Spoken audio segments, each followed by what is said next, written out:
Good morning, my name is Mick Raich. I'm the owner of Vachette Pathology. We spend our time auditing pathology and laboratory claims for pathology groups, laboratories, and hospitals, including hospital outreach labs. Here's a couple interesting trends we're seeing right now. First of all, let's talk molecular. There's been some big changes in molecular world and how you build stuff and how you collect it. For what we're finding is that CMS came out with 120 new codes that they're going to use for molecular pathology. The biggest change has been the deletion of the 83912 code. This code has been replaced by the G0452 code. The one problem is this is the interpretation code and probably the most highly used code in the series of molecular codes.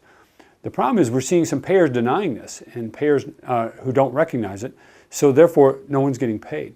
We're also seeing some denial of HCPCS codes when labs built that way also. So we're waiting to see how this plays out.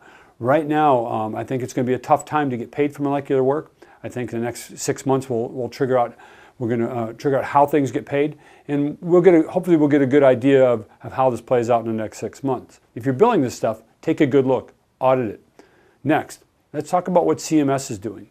CMS came out and said they accidentally put some other codes under the TC grandfather clause, and they're refusing to pay the professional component on this. This includes your blood bank codes, the 86077, 76, and 78. Most pathology groups perform blood bank transfusion reactions and such, and they should be billing these out. By the way, these pay twice as much as your average 88305.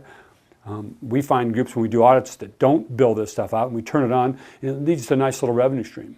Now, unfortunately, right now, the government's looking at these codes, and they put them underneath the TC grandfather, and they're not paying them. This also happens to the 85060, the perf smear, and your bone marrow interpretation, which is the 85097.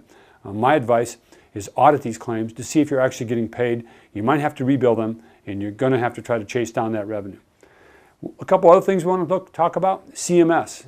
This year, as they did last year, they're holding your money. You're going to have a lower payment month in January from CMS. They're holding all their checks till the 16th, and by the time you see this, you should have some money starting to roll in. Expect to have a low January collection and a better February collection from Medicare.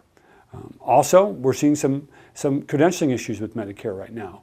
ACOs, which is one of their validation processes, you have to revalidate that. And if you don't do the revalidation within 30 days of receiving your letter, and who knows if the letter's actually going to get to you, then Medicare has the option of rolling you out of the Medicare program. So again, check your credentialing and check your validation on ACOs. The next thing I want to talk about is ACOs. We're seeing further implementation of ACOs, but we've yet to see a payment model.